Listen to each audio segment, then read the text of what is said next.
Every day we slaughter 900,000 cows, 1.4 million goats, 1.7 million sheep, 3.8 million pigs, and by the way, these numbers are pale in significance to chickens, which is 202 million chickens. That's just per day. Jordan, what if I told you there's a climate fix that's around 28 times more powerful than cutting carbon dioxide? Would you believe me? I mean, I would believe you, but I'd want to know more. Well, buckle up, because we're going to meet the gas that might just buy us time. Methane. From the BBC World Service, I'm Jordan Dunbar. And I'm Greer Jackson, and this is the climate question. And this week, we're asking, is tackling methane the fastest way to cool the planet? Jordan, we've talked about methane before. Do you remember? Yes, we did a programme looking at 3 potential easy-ish quick win climate solutions, and it was one of those. Yes, it was transport, infrastructure and methane, as you've just said. And you were in charge of pitching transport as the best solution. Yeah, you made me transport minister, so I was pitching faster buses and more cycling and walking and looking at climate emissions around those. And our wonderful audience came back with a wonderful response. There were thousands of them. So thank you so much for sending those through. And I can now reveal, Jordan, that you were the winner. Okay. Transport won. Right. What prize? I fear to ask. What have I won? You get to make a programme all about transport next month. Aren't you lucky? More work. Yes. No, I do actually. I look forward to that. But methane got loads and loads of comments and questions. And that's why today we wanted to make a programme answering those comments and questions. And to help us do that, we have a top climate expert with us. He is Professor of Earth System Sciences at University College London and also author of the book How to Save Our Planet. It's Mark Maslin. Hello, Mark. Hi, thank you very much for having me on the show. It's really great to meet you. So we've got a couple of comments. I'm just going to read them to you. There's one from Finn Barrion on YouTube who wrote, "The best quick fix is methane." Another wrote, "I have the correct answer, though I cheated using artificial intelligence. Cuts to methane in food and farming are the best short-term impact." Are they right, Mark? Well, I have to say I agree with Finn, but they're not the fix. So methane is a very powerful greenhouse gas, and it's important that we deal with that as quick as possible. Not because it solves climate change, it's because it gives us some breathing space. Because it's so powerful, if we can limit that, it then gives us time to actually remove carbon dioxide. Because think what we're trying to do. We're trying to take a whole global economic system that is driven by fossil fuels. 80% of our energy is still produced from fossil fuels. We're trying to move that 19th century technology into the 21st century and actually generate all our energy as electricity because it's so much more efficient. That takes time, it takes effort, and it takes a lot of money. So by reducing methane emissions now, that can give us a little bit of breathing space so we can shift the whole of the global economy. I mean, we talk about carbon dioxide so often. Why is methane so powerful? What is it about it that gives us this breathing space? So it's all about the actual molecule. So you have a carbon and then you have 4 hydrogen molecules attached to it. And it means it can shake, rattle and roll. It basically has lots of vibration. So when you have infrared or heat energy being released by the Earth from the sun, that actually is trapped by the methane, and the methane vibrates and holds that for longer than a carbon dioxide molecule, and that heats up the atmosphere. And what is it about methane that can deliver results so quickly? So I think methane is important because it is a short-term pollutant. It only spends about 10 to 12 years in the atmosphere and then it's oxidized. And we know where the sources are.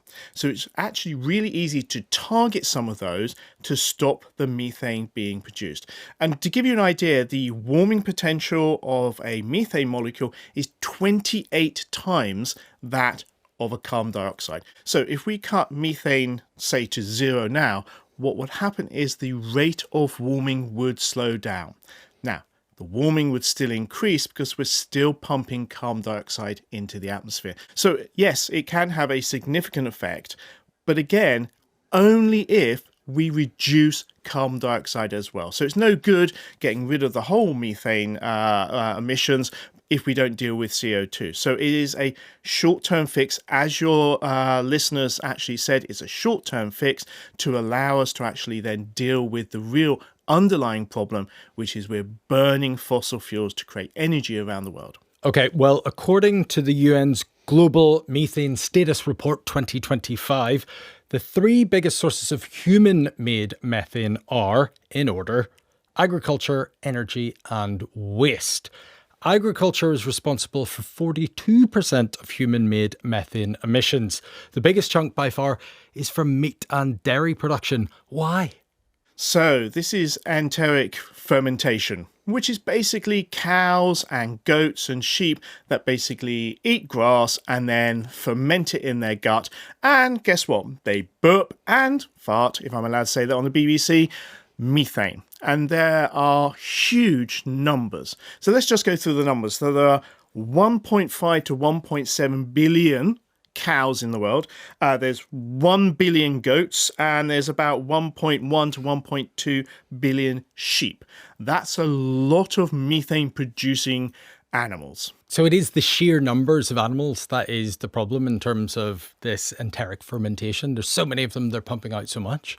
Oh, absolutely. So it's, again, because we have moved into this meat, I would say, obsessed world where everybody now, to feel that they are in a developed society, has to eat meat. We have huge numbers. If you think about it, that's something like 3.5 to 4 billion animals in the world at this moment in time. So that's half the number of humans who are just producing methane every single day. Presumably we also produce methane as well, don't we, Mark? Actually, a lot less, because it depends on what you eat. So let's not go into that. But no, compared with the fermentation. So it's really because what they do is in their gut, they don't break down the grass by normal mechanical means. They actually just let it ferment and rot in their gut. So what they're doing is they basically have a rotting system, and therefore that's why there's methane, because there's no oxygen in their stomachs. Do we know how the numbers compare? Because Joey Hanst wrote on YouTube, I'll give you the precise quote, "The BBC is throwing in farming as a cause when there's less bovine animals, so cows, in the world now than in recorded history." So what does the evidence say? Are there fewer cows and ruminant sheep, goats than there have been before? No.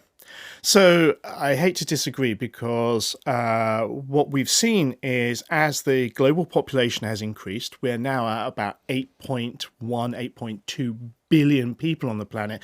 So has the number of animals that we need to feed that. And let's do some stats, okay? Because I think these are the things that will shock your listeners. Every day we slaughter 900,000 cows, 1.4 million goats, 1.7 million sheep, 3.8 million pigs, and by the way, these numbers are pale in significance to chickens, which is 202 million chickens. That's just per day. Wow. So again, we have increased the number of animals on the on the land to feed that growing population and that demand for meat, because as countries and people become wealthier, again, it's seen as a status symbol. And it's only when you get to, say, UK, you're finding that the new generation are going, meat, unhealthy, and actually are moving much more to a plant-based diet. So it's that developmental arc, which is the first thing you do when you get a bit of money, etc. You then treat yourself to meat. And then as you go up the development, then you suddenly go, hang on, this is not good for me to eat meat every single day.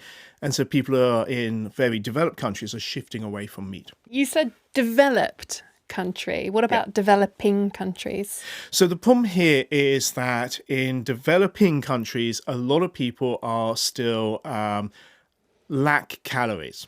Okay, and so we have this world where there are 1 billion people that still don't have access to clean drinking water. We have 750 million people that go to bed feeling hungry every night. they're on the part of starvation. And the problem here is that sometimes, yes, the easiest way to get calories to people in an efficient way can be meat. So therefore, we can't in the West be prescriptive and go, yes, we're going to give up meat and so should everybody else.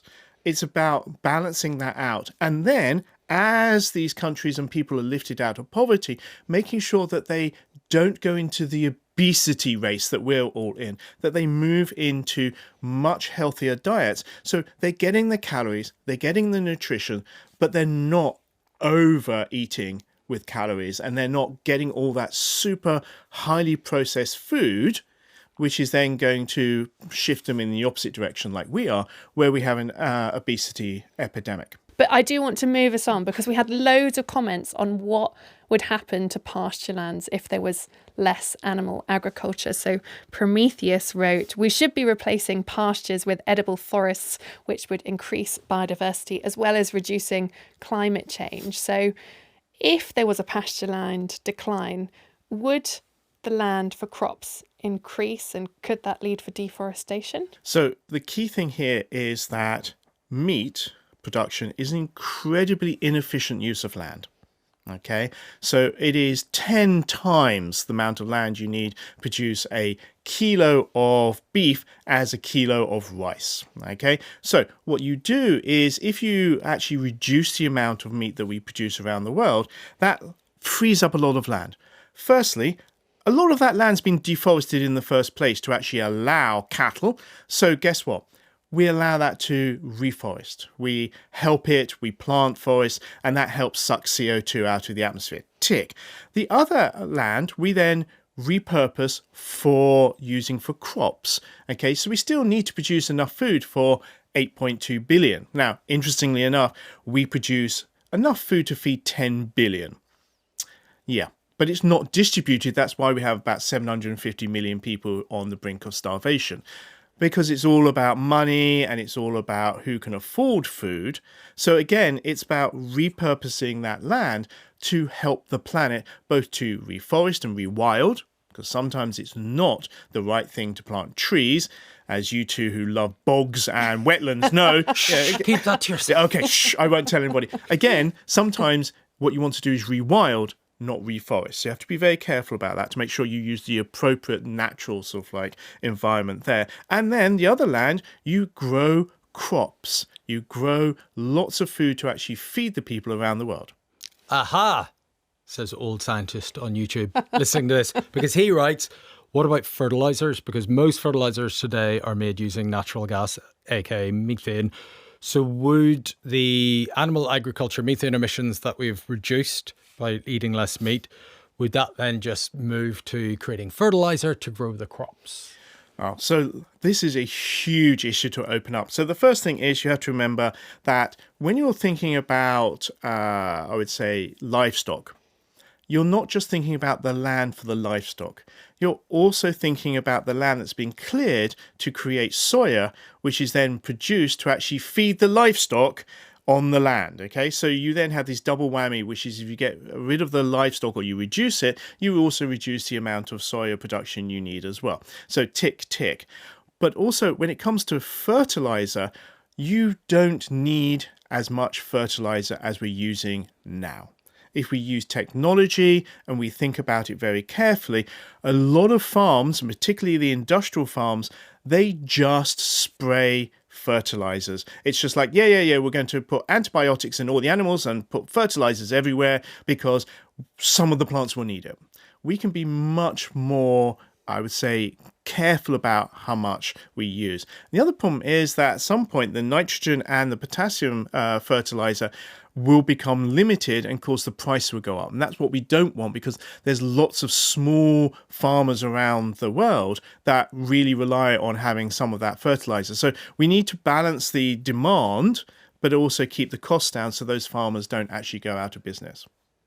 Yeah, I mean, we've seen some great solutions to the fertilizer issue on the climate question before. I remember doing a program in Kenya where they flew drones over field that could photograph the crops and see how healthy they were, and then precision apply the fertilizer in the bits of the field that need it, so they didn't have to spray the whole field. It meant less runoff, but also less waste, so the farmers actually saved money. But anyway, let's talk about the second biggest source of human methane emissions. 38% comes from the energy sector. What is it about the energy sector that's producing so much methane? When we produce these fossil fuels, there's leakage, there's venting, and there's even flaring. What are these? Venting and flaring? So leakage is you're have an oil refinery and you're producing all the wonderful products that come from oil, and there's leaks. So methane leaks out, and you don't fix it. There's an incredible satellite image from a couple of years ago from a oil refinery in Kazakhstan. And they tracked that methane plume. It's just a leakage. And they calculated how much methane came out.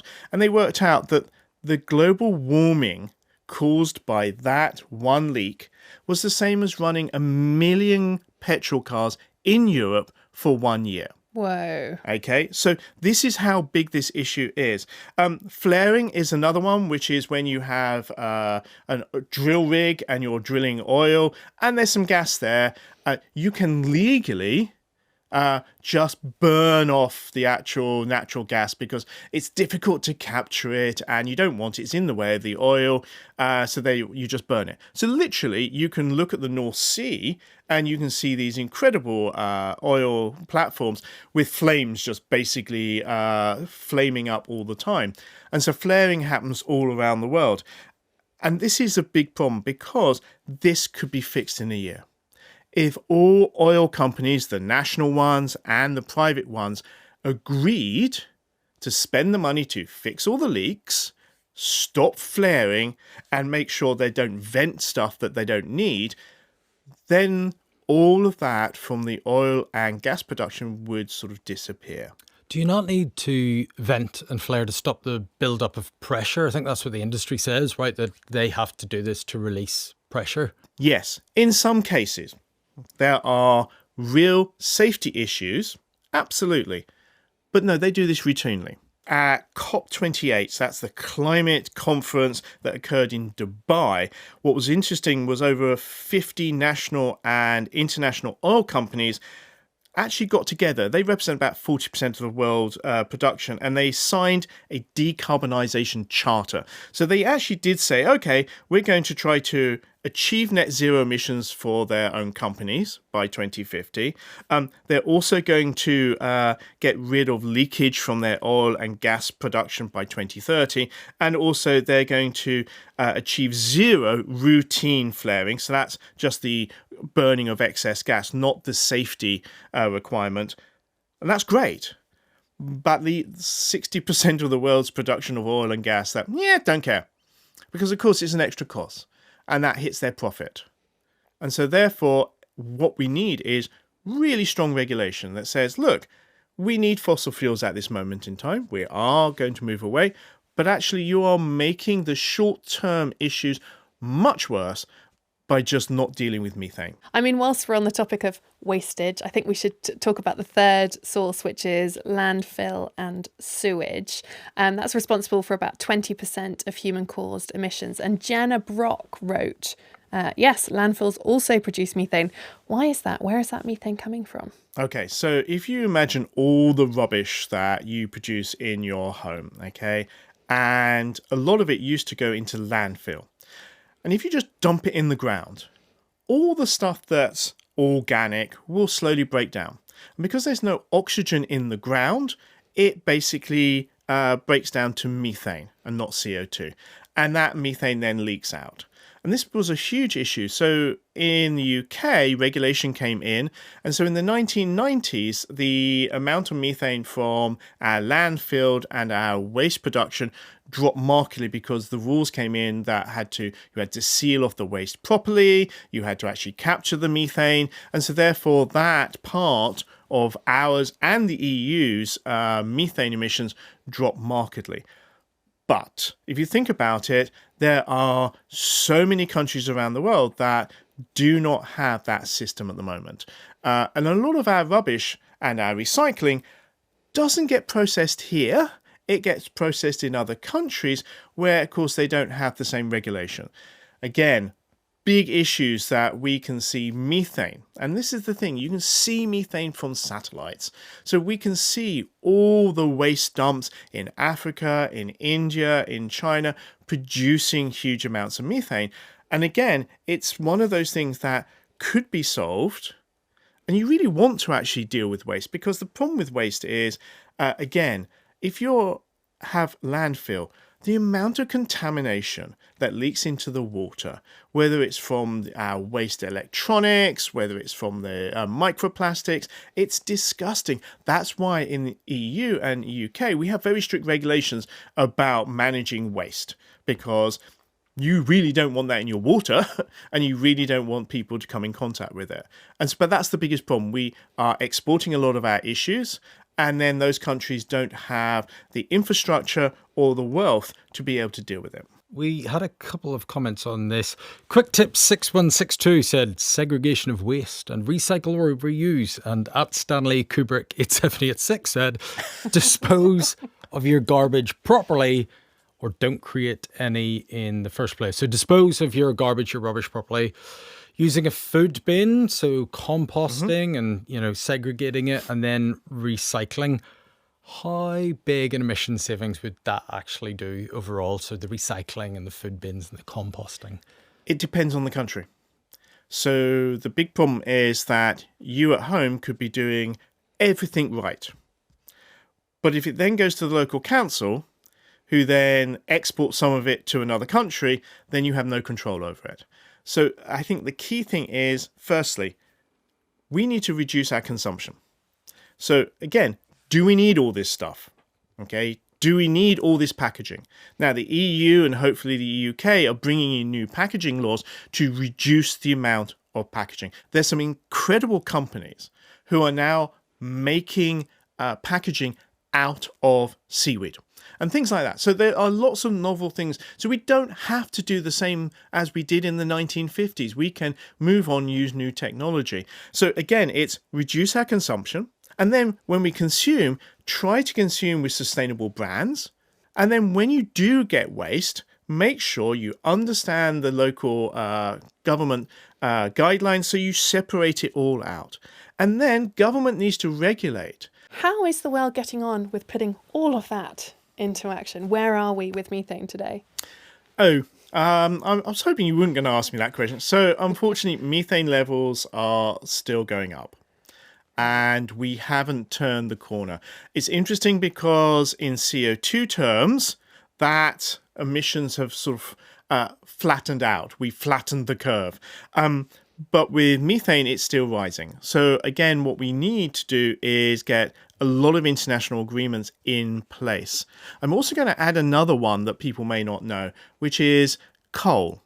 Mining of coal also produces a lot of methane, and a lot of the methane from coal production is coming from China. So that's another quick win because, of course, coal is also the dirtiest fuel. It's the most inefficient fossil fuel. And therefore, countries like the UK have literally got rid of it from our energy mix completely. So therefore, if we can help the rest of the world move away from coal, even if it's into natural gas as a transitional fuel, before we get to renewables, which we should jump straight to, then guess what? That's going to make a big difference. So, I'm going to throw coal mining in there as another way of ceasing production of fossil fuels, but also huge amounts of methane. Professor Mark Maslin, thank you so much for joining us. Thanks, Mark. Pleasure, and I hope you have me back. And thank you for watching. And don't forget, you can subscribe to the BBC World Service YouTube channel so you don't miss a thing. And as you've seen today, we love hearing from you. So do comment any questions or queries below. I'm Greta Jackson. And I'm Jordan Dunbar, and we'll see you next time.